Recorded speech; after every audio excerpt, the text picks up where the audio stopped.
Hello everyone, welcome to my YouTube channel UPSC with Rashmi. UPSC 2024 prelims exam के लिए polity का आज हमारा मॉक टेस्ट नंबर 5 है। 4 मॉक टेस्ट हम ऑलरेडी कंप्लीट कर चुके हैं। अगर आपने नहीं देखा है तो आप देख सकते हैं। तो शुरू करते हैं आज का वीडियो। हमारा फर्स्ट क्वेश्चन है, राष्ट्रीय अनुसूचित जनजाति आयोग यानी नेशनल कमीशन शेड्यूल्ड ट्राइब, इसके संदर्भ में निम्नलिखित कथनों पर विचार कीजिए। यहाँ राष्ट्रीय अनुसूचित जनजाति आयोग से संबंधित 2 कथन दिए गए हैं, हमें बताना है कि कौन सा कथन सही है। कथन नंबर 1 है, इस आयोग के सदस्यों की सेवा शर्तें और कार्यकाल संसद के द्वारा निर्धारित किया जाता है। तो ये कथन हमारा गलत है। आपको पता होगा कि इस आयोग के सदस्यों की सेवा शर्तें और कार्यकाल राष्ट्रपति के द्वारा निर्धारित किया जाता है, ना कि संसद के द्वारा। चाहे राष्ट्रीय अनुसूचित जनजाति आयोग हो, राष्ट्रीय अनुसूचित आयोग हो, अनुसूचित जाति आयोग, राष्ट्रीय अनुसूचित जाति आयोग हो, या फिर ओबीसी कमीशन हो, कोई भी आयोग हो, उसके सदस्यों की सेवा शर्तें और कार्यकाल राष्ट्रपति के द्वारा ही निर्धारित किया जाता है।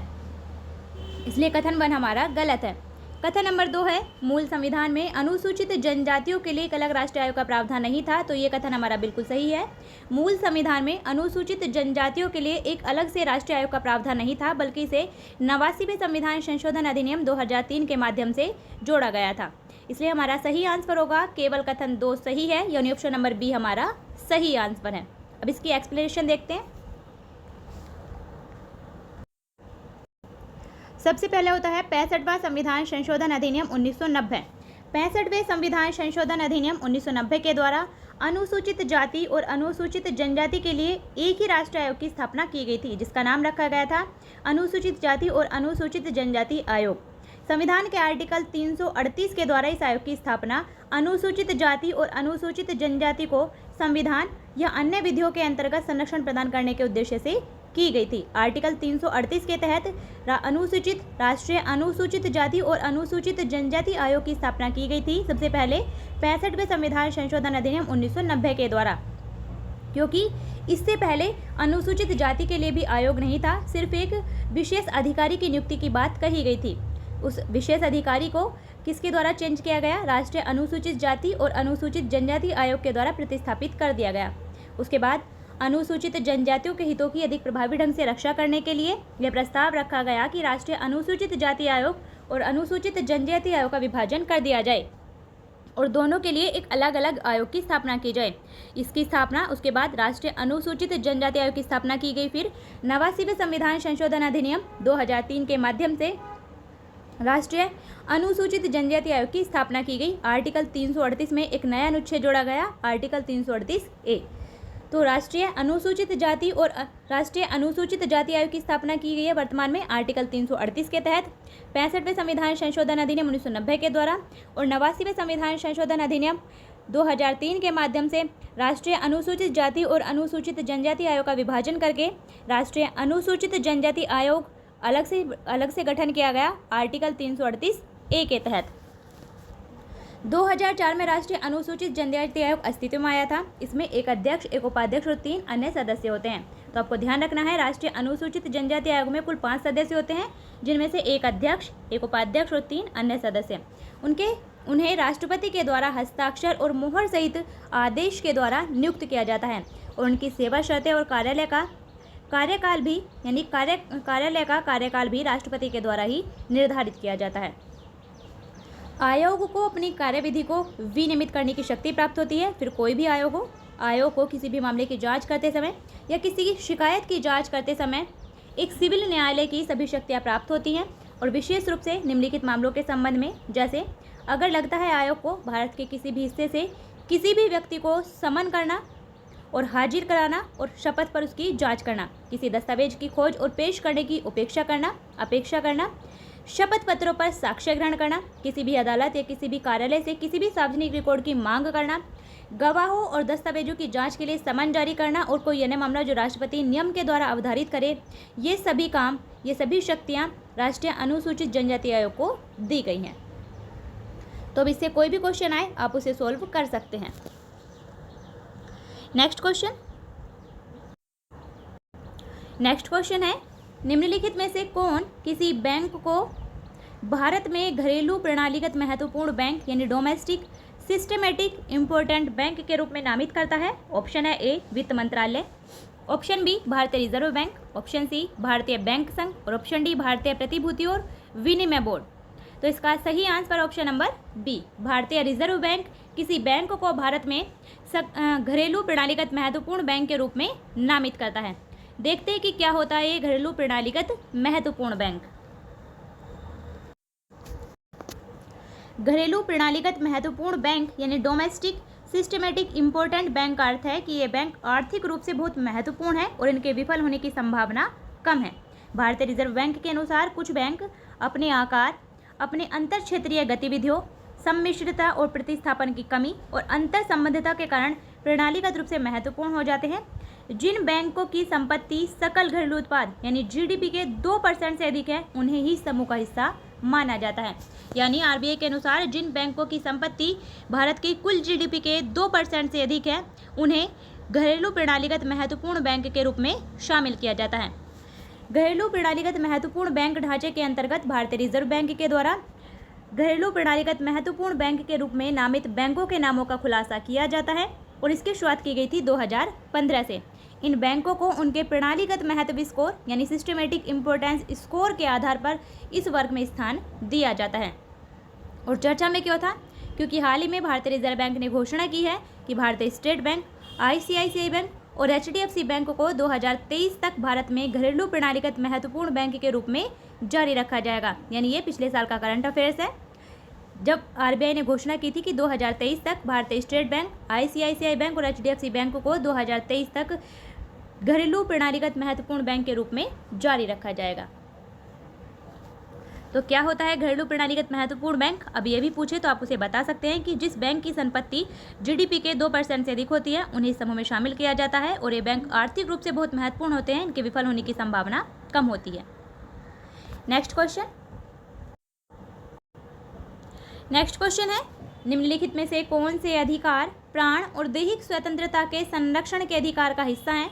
तो हमें बताना है कि इनमें से कौन से अधिकार प्राण और दैहिक स्वतंत्रता के संरक्षण के अधिकार का हिस्सा है। प्राण और दैहिक स्वतंत्रता के संरक्षण का अधिकार दिया गया है आर्टिकल 21 के तहत। नंबर 1 है किसी राज्य से बाहर न निकाले जाने का अधिकार। तो ये कथन बिल्कुल सही है, ये हमारे आर्टिकल 21 के तहत अधिकार है। नंबर 2 विदेश यात्रा करने का अधिकार, ये भी हमारा आर्टिकल 21 के तहत मूल अधिकार है।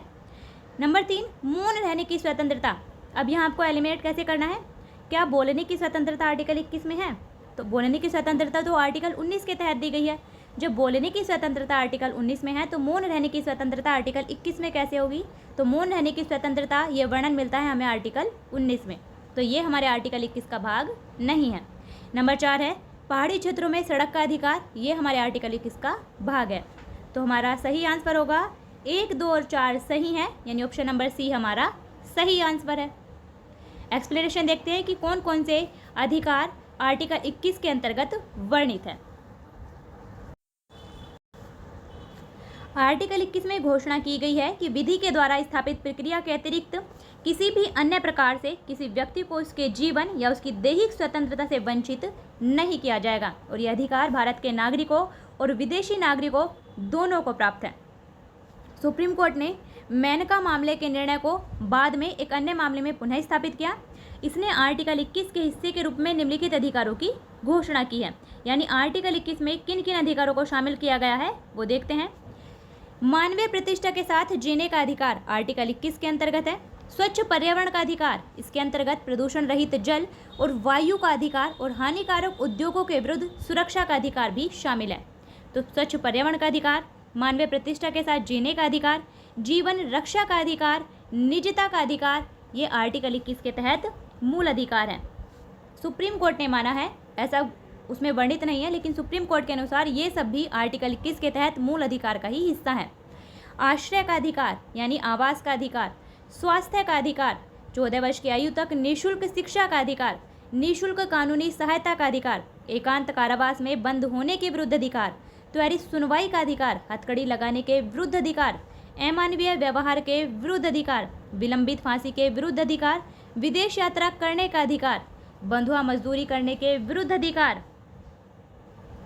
हिरासत में शोषण के विरुद्ध अधिकार, आपातकालीन चिकित्सा सुविधा का अधिकार, सरकारी अस्पतालों में समय पर उचित इलाज का अधिकार, किसी राज्य से बाहर न निकाले जाने का अधिकार, निष्पक्ष सुनवाई का अधिकार, कैदी के लिए जीवन की आवश्यकताओं का अधिकार, महिलाओं के साथ आदर और सम्मान पूर्वक व्यवहार करने का अधिकार, सार्वजनिक फांसी के विरुद्ध अधिकार, पहाड़ी क्षेत्रों में सड़क का अधिकार, सूचना का अधिकार, प्रतिष्ठा का अधिकार,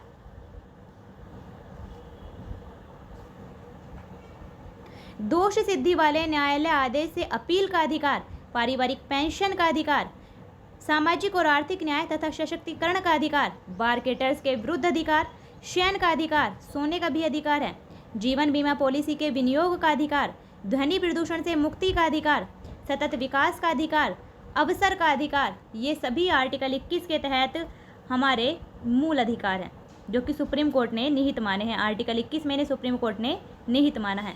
तो आपसे कुछ भी पूछा जाए कि आर्टिकल 21 के तहत कौन से मूल अधिकार दिए गए हैं तो आप बता सकते हैं। आगे देखते हैं।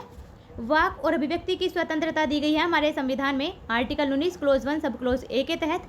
ये प्रत्येक नागरिक को मौखिक रूप से, लेखन या लिखित रूप से, मुद्रण के माध्यम से, चित्र के माध्यम से या फिर किसी अन्य तरीके से स्वतंत्र रूप से अपने विचार, अपनी राय, अपने विश्वास, अपनी धारणा को व्यक्त करने का अधिकार देता है। सुप्रीम कोर्ट ने माना है कि वाक और अभिव्यक्ति की स्वतंत्रता में निम्नलिखित शामिल हैं, यानी वाक और अभिव्यक्ति की स्वतंत्रता के अंतर्गत भी कई अधिकार निहित हैं, ऐसा सुप्रीम कोर्ट ने माना है। वो कौन से हैं?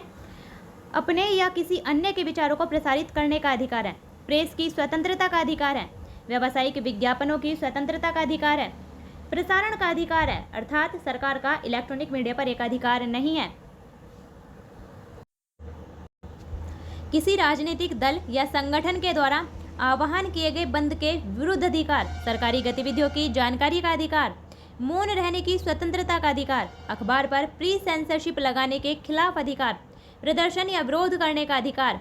हमें प्रदर्शन या विरोध करने का अधिकार आर्टिकल 19 क्लोज 1 सब क्लोज ए के तहत है, लेकिन इसमें हड़ताल का अधिकार शामिल नहीं है। तो आपको ध्यान रखना है कि हड़ताल का अधिकार मूल अधिकार के अंतर्गत सुप्रीम कोर्ट ने शामिल नहीं किया है। राज्य, भारत की संप्रभुता और अखंडता, राज्य की सुरक्षा, विदेशी राज्यों के साथ मैत्रीपूर्ण संबंध, सार्वजनिक व्यवस्था, शालीनता या नैतिकता की स्थापना, न्यायालय की अवमानना, मानहानि और अपराध में संलिप्तता के आधार पर वाक और अभिव्यक्ति की स्वतंत्रता के प्रयोग पर उचित प्रतिबंध लगा सकता है आर्टिकल 19 क्लोज 2 के तहत। तो ये है आर्टिकल 19 और आर्टिकल 21। अब इससे कोई भी क्वेश्चन आए आप उसे हैंडल कर सकते हैं। नेक्स्ट क्वेश्चन है, शिक्षा के अधिकार के संदर्भ में निम्नलिखित कथनों में से कौन सा सही है? कथन नंबर 1 है, इसे शिक्षा का अधिकार अधिनियम पारित होने के बाद जोड़ा गया था। तो ये कथन हमारा गलत है, क्योंकि शिक्षा के अधिकार को 86वें संविधान संशोधन अधिनियम 2002 के माध्यम से जोड़ा गया था, जबकि शिक्षा का अधिकार अधिनियम पारित हुआ था 2009 में, इसलिए ये कथन हमारा गलत है। कथन नंबर 2 है, 86वें संविधान संशोधन से पहले संविधान में बच्चों के लिए निःशुल्क और अनिवार्य शिक्षा का कोई प्रावधान नहीं था। तो ये कथन भी हमारा गलत है, क्योंकि 86वें संविधान संशोधन से पहले संविधान के आर्टिकल 45 के तहत बच्चों के लिए निःशुल्क और अनिवार्य शिक्षा का प्रावधान किया गया था। कथन नंबर 3 है, यानी ऑप्शन नंबर सी है, इसमें शामिल है कि राज्य 6 वर्ष की आयु पूरी करने तक सभी बच्चों के लिए शिक्षा प्रदान करने का प्रयास करेगा। तो ये कथन भी हमारा गलत है, क्योंकि इसमें प्रावधान किया गया है कि राज्य 6 वर्ष से लेकर 14 वर्ष की आयु पूरी करने तक सभी बच्चों के लिए शिक्षा प्रदान करने का प्रयास करेगा। और ऑप्शन नंबर डी है, यह प्रावधान केवल प्राथमिक शिक्षा को मूल अधिकार बनाता है, उच्च शिक्षा को नहीं। तो ये कथन हमारा बिल्कुल सही है। जो शिक्षा का अधिकार है वो केवल प्राथमिक शिक्षा को मूल अधिकार बनाता है, उच्च शिक्षा को नहीं। इसलिए हमारा सही आंसर होगा ऑप्शन नंबर डी। इसकी एक्सप्लेनेशन देखते हैं। शिक्षा का अधिकार आर्टिकल 21A में घोषणा की गई है। जो हमारा शिक्षा का अधिकार जोड़ा गया है वो जोड़ा गया है आर्टिकल 21A के तहत। तो आर्टिकल 21A में घोषणा की गई है कि राज्य 6 से 14 वर्ष की आयु तक के बच्चों को निःशुल्क और अनिवार्य शिक्षा उपलब्ध कराएगा। इसका निर्धारण राज्य करेगा। इस प्रकार यह प्रावधान केवल प्रारंभिक शिक्षा को मूल अधिकार बनाता है, उच्च शिक्षा या व्यावसायिक शिक्षा को नहीं। यह व्यवस्था 86वें संविधान संशोधन अधिनियम 2002 के अंतर्गत की गई थी। यह संशोधन देश में सर्व शिक्षा के लक्ष्य में एक मील का पत्थर साबित हुआ है। सरकार ने यह कदम नागरिकों के अधिकार के मामले में द्वितीय क्रांति की तरह उठाया है। इस संशोधन के पहले भी संविधान के भाग 4 के अनुच्छेद 45 में यानी डीपीएसपी के तहत आर्टिकल 45 में बच्चों के लिए निःशुल्क और अनिवार्य शिक्षा का प्रावधान किया गया था। हालांकि नीति निर्देशक तत्व होने के कारण यह न्यायालयों के द्वारा लागू करने योग्य नहीं था, लेकिन अब इस संबंध में न्यायिक हस्तक्षेप की गुंजाइश है। इस संशोधन ने नीति निर्देशक तत्वों में आर्टिकल 45 की विषय वस्तु को बदल दिया है, यानी 86वें संविधान संशोधन अधिनियम 2002 के द्वारा आर्टिकल 45 की विषय वस्तु को बदला गया है। अब इसमें उल्लेख किया गया है, यानी आर्टिकल 45 में अब लिखा गया है कि राज्य 6 वर्ष की आयु पूरी करने तक सभी बच्चों के लिए बचपन की देखभाल और शिक्षा प्रदान करने का प्रयास करेगा, जबकि इससे पहले आर्टिकल 45 में ही था कि राज्य 14 वर्ष तक की आयु के बच्चों को निःशुल्क शिक्षा का प्रावधान करेगा। लेकिन अब 6 से 14 वर्ष तक की आयु के बच्चों को शिक्षा का अधिकार आर्टिकल 21A के तहत दिया गया है मूल अधिकार के रूप में, और 6 वर्ष की आयु तक बच्चों को उनकी बाल्यावस्था की देखभाल और शिक्षा प्रदान करने का प्रयास राज्य करेगा, ऐसा आर्टिकल 45 में अब लिख दिया गया है। तो ये भी आपको ध्यान रखना है। और क्या किया गया है, इसने आर्टिकल 51A के तहत एक नया मूल कर्तव्य भी जोड़ा है, यानी 86वें संविधान संशोधन अधिनियम 2002 के द्वारा एक मूल कर्तव्य भी जोड़ा गया था, जिसमें कहा गया था कि प्रत्येक नागरिक का यह कर्तव्य होगा कि वह 6 से 14 वर्ष तक के अपने बच्चों को शिक्षा प्रदान कराएगा। 1993 में सुप्रीम कोर्ट ने आर्टिकल 21 के अंतर्गत स्वयं जीवन के अधिकार में प्राथमिक शिक्षा को मूल अधिकार में जोड़ा था।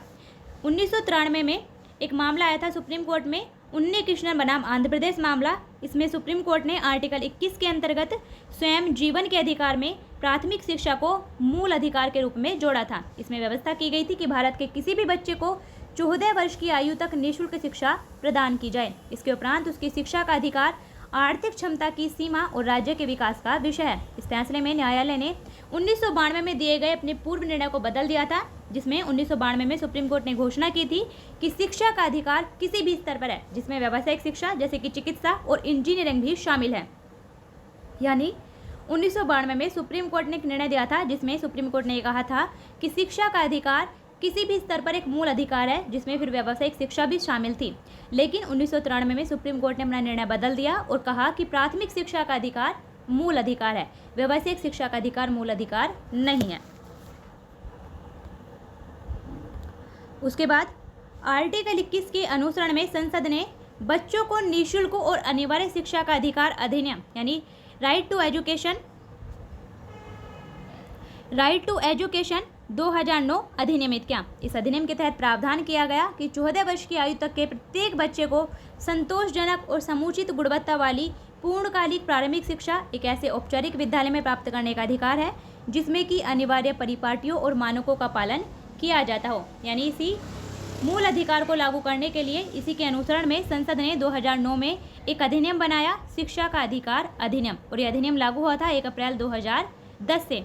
इसके तहत प्रावधान किया गया कि 14 वर्ष की आयु तक के प्रत्येक बच्चे को संतोषजनक और उचित गुणवत्ता वाली शिक्षा प्राप्त करने का अधिकार है ऐसे औपचारिक विद्यालयों में जहां अनिवार्य परिपाटी और मानकों का पालन किया जाता हो।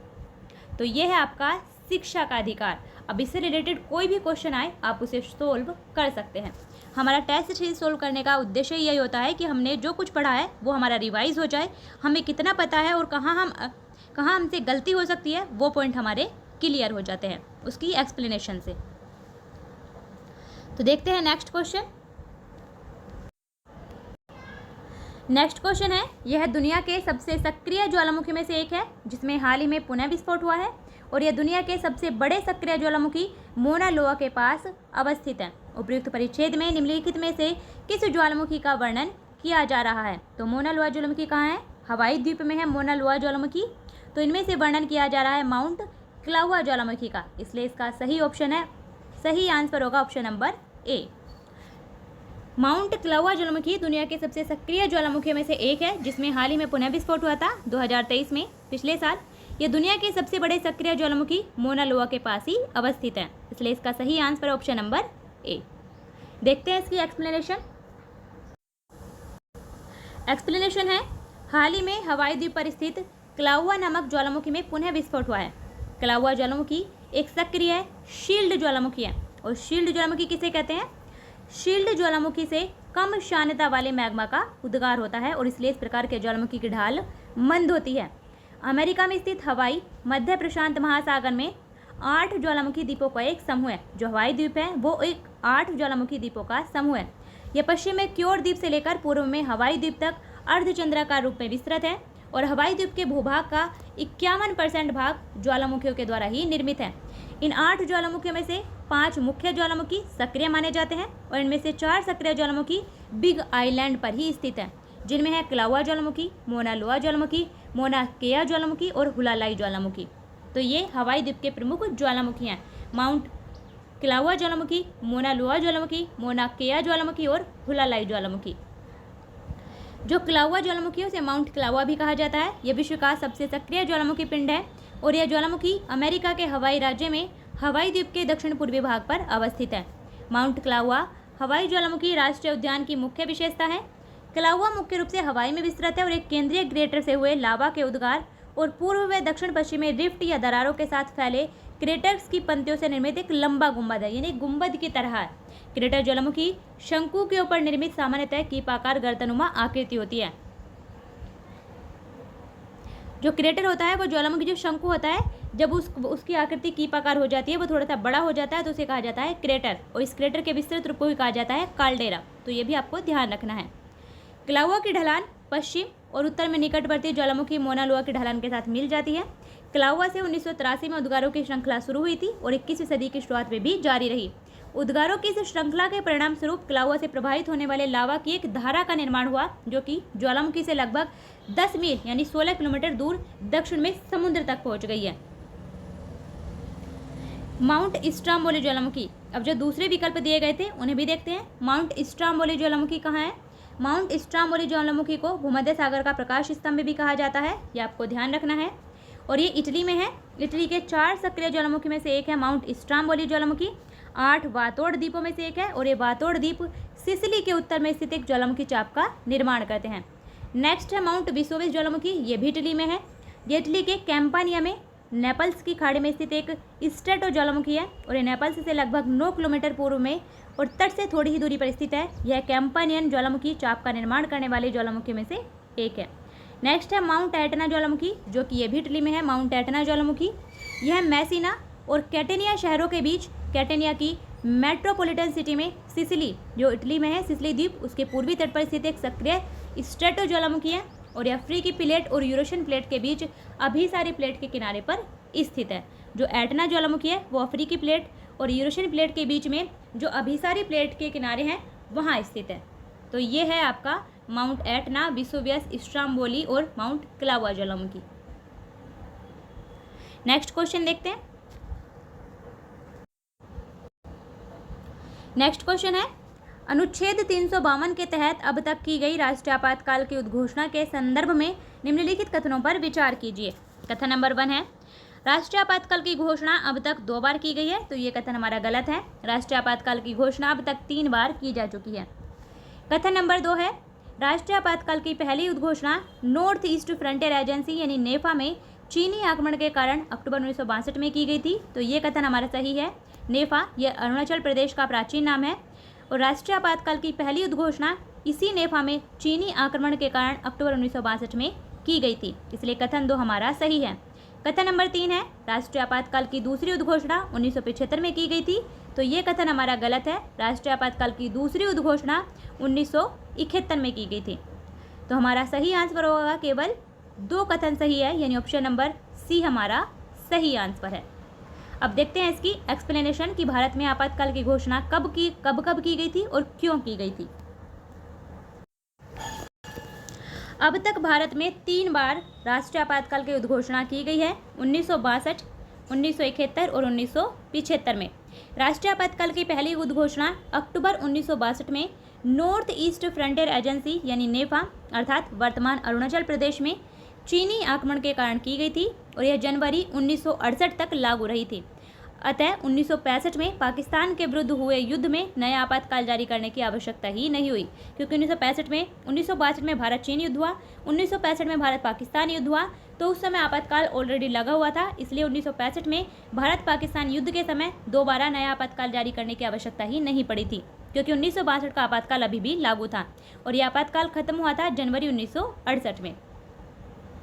नेक्स्ट आपातकाल, राष्ट्रीय आपातकाल की जो दूसरी उद्घोषणा हुई थी वो हुई थी दिसंबर 1971 में पाकिस्तान के आक्रमण के फलस्वरूप, और यह आपातकाल 1975 में भी प्रभावी था। और राष्ट्रीय आपातकाल की तीसरी उद्घोषणा जून 1975 में की गई थी, और ये दोनों आपातकाल 1971 का भी और 1975 का भी, ये दोनों आपातकाल समाप्त हुए थे मार्च 1977 में। दूसरी और तीसरी दोनों आपातकाल की उद्घोषणाएं वापस ले ली गई थी।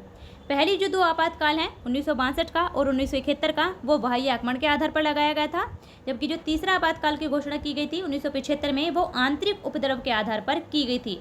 लेकिन अब इस आंतरिक उपद्रव की जगह एक नया शब्द जोड़ा गया है, सशस्त्र विद्रोह, 44वें संविधान संशोधन अधिनियम 1978 के माध्यम से। तो ये भी आपको ध्यान रखना है कि अब जो राष्ट्रीय आपातकाल की उद्घोषणा है वो आंतरिक उपद्रव के आधार पर नहीं की जा सकती जब तक कि वो सशस्त्र विद्रोह न हो। कुछ लोग क्या कर रहे थे आंतरिक आपातकाल के समय, कुछ लोग पुलिस और सशस्त्र बलों को उनके दायित्वों और नित्य कर्तव्यों के निर्वहन के विरुद्ध भड़का रहे थे, इसलिए 1975 में आपातकाल लगाया गया था। तो ये है हमारा आपातकाल। नेक्स्ट क्वेश्चन है वैश्विक जोखिम धारणा सर्वेक्षण पर आधारित वार्षिक रिपोर्ट, वैश्विक जोखिम रिपोर्ट 2023 हाल ही में किस संस्था के द्वारा जारी की गई है? तो वैश्विक जोखिम रिपोर्ट, ग्लोबल रिस्क रिपोर्ट, ये जारी की जाती है विश्व आर्थिक मंच के द्वारा, यानी ग्लोबल इकोनॉमिक फोरम के द्वारा, इसलिए इसका सही आंसर ऑप्शन नंबर बी। वैश्विक जोखिम रिपोर्ट ये हर वर्ष जारी की जाती है विश्व आर्थिक मंच के द्वारा। नेक्स्ट इसकी एक्सप्लेनेशन देखते हैं। हाल ही में विश्व आर्थिक मंच ने वैश्विक जोखिम रिपोर्ट यानी ग्लोबल रिस्क रिपोर्ट प्रकाशित की थी, तो ये 2024 में भी प्रकाशित की गई है विश्व आर्थिक मंच के द्वारा वैश्विक जोखिम रिपोर्ट। और ये रिपोर्ट वैश्विक जोखिम धारणा सर्वेक्षण के आधार पर प्रतिवर्ष प्रकाशित की जाती है। ये रिपोर्ट 5 श्रेणियों के आधार पर जारी की जाती है, जिनमें आर्थिक, पर्यावरण, भू राजनीति, सामाजिक और तकनीकी में विद्यमान प्रमुख जोखिमों पर प्रकाश डालती है। किसी ऐसी घटना या कोई ऐसी स्थिति जिसके होने से वैश्विक सकल घरेलू उत्पाद यानी वैश्विक जीडीपी, जनसंख्या या फिर प्राकृतिक संसाधनों के महत्वपूर्ण अनुपात पर कोई नकारात्मक प्रभाव पड़े, तो उसके घटित होने की संभावना को ही कहा जाता है वैश्विक जोखिम। इस रिपोर्ट ने क्या बताया है कि वैश्विक जोखिम क्या है भारत के संदर्भ में? इस रिपोर्ट के अनुसार भारत के लिए शीर्ष 5 जोखिम है। सबसे पहला है डिजिटल असमानता। हमारे यहाँ जो डिजिटल असमानता है वो बहुत ज़्यादा है, वो भारत के लिए सबसे बड़ा जोखिम है। संसाधनों के लिए भू राजनीतिक प्रतियोगिता, जीवन यापन की लागत संबंधी संकट, ऋण संकट, प्राकृतिक आपदाएं और लघु एवं मध्यम अवधि में चरम मौसम की घटनाएं, ये भारत के लिए जोखिम बताए गए हैं इस रिपोर्ट के अनुसार। वैश्विक जोखिमों में अगले 2 वर्षों में जीवन यापन की लागत सर्वाधिक प्रभावित रहेगी, और जबकि अगले दशक में जलवायु कार्रवाई की विफलता सबसे ज़्यादा प्रभावी रहेगी। कोविड-19 और यूक्रेन युद्ध के परिणामस्वरूप हुए आर्थिक प्रभावों के कारण मुद्रास्फीति में वृद्धि यानी महंगाई बढ़ी है। मौद्रिक नीतियों का तेजी से मानकीकरण, कम विकास और कम निवेश, ये घटनाएं हुई हैं। कृत्रिम बुद्धिमत्ता यानी आर्टिफिशियल इंटेलिजेंस, क्वांटम कंप्यूटिंग और बायोटेक्नोलॉजी जैसी तकनीकें असमानता और डिजिटल विभाजन में और भी वृद्धि करेंगी। इस रिपोर्ट के अनुसार ये कहा गया है कि आर्टिफिशियल इंटेलिजेंस, क्वांटम कंप्यूटिंग और बायोटेक्नोलॉजी जैसी जो तकनीकें हैं वो असमानता और डिजिटल असमानता में और भी अधिक वृद्धि करेंगी। तो ये है हमारी वैश्विक जोखिम report, global risk report. Next question देखते हैं। नेक्स्ट क्वेश्चन है प्रस्तावना में निहित शब्दों के संदर्भ में निम्नलिखित कथनों पर विचार कीजिए। कथन नंबर 1 है गणतंत्र शब्द जर्मन संविधान से लिया गया है, तो ये कथन हमारा गलत है। प्रस्तावना में जो गणतंत्र शब्द है वो फ्रांस के संविधान से लिया गया है, ना कि जर्मन संविधान से, इसलिए कथन 1 हमारा गलत है। कथन नंबर 2 है प्रस्तावना में न्याय के आदर्शों को सोवियत संविधान से अपनाया गया है, तो ये कथन हमारा बिल्कुल सही है। जो प्रस्तावना में सामाजिक, आर्थिक और राजनीतिक न्याय के आदर्श हैं उन्हें सोवियत संघ के संविधान से ही अपनाया गया है, इसलिए कथन 2 हमारा सही है। हमारा सही आंसर होगा केवल 2 कथन सही है, यानी ऑप्शन नंबर बी हमारा सही आंसर है। अब देखते हैं इसकी एक्सप्लेनेशन। सबसे पहले बात करते हैं उद्देशिका की। तो हमारी उद्देशिका है यानी हमारी प्रस्तावना है प्रियम्बल। हम भारत के लोग भारत को एक संपूर्ण प्रभुत्व संपन्न, समाजवादी, पंथ निरपेक्ष, लोकतंत्रात्मक गणराज्य बनाने के लिए तथा उसके समस्त नागरिकों के लिए सामाजिक, आर्थिक और राजनीतिक न्याय, विचार, अभिव्यक्ति, विश्वास, धर्म और उपासना की स्वतंत्रता, प्रतिष्ठा और अवसर की समानता प्राप्त करने के लिए तथा उन सब में व्यक्ति की गरिमा और राष्ट्र की एकता और अखंडता सुनिश्चित करने वाली बंधुता बढ़ाने के लिए दृढ़ संकल्प होकर अपनी संविधान सभा में आज 26 नवंबर 1949 ईस्वी मिति मार्गशीर्ष शुक्ल सप्तमी संवत 2006 विक्रमी को एतद द्वारा इस संविधान को अंगीकृत अधिनियमित और आत्मा अर्पित करते हैं। तो यह हमारे संविधान की उद्देशिका के स्रोत हैं।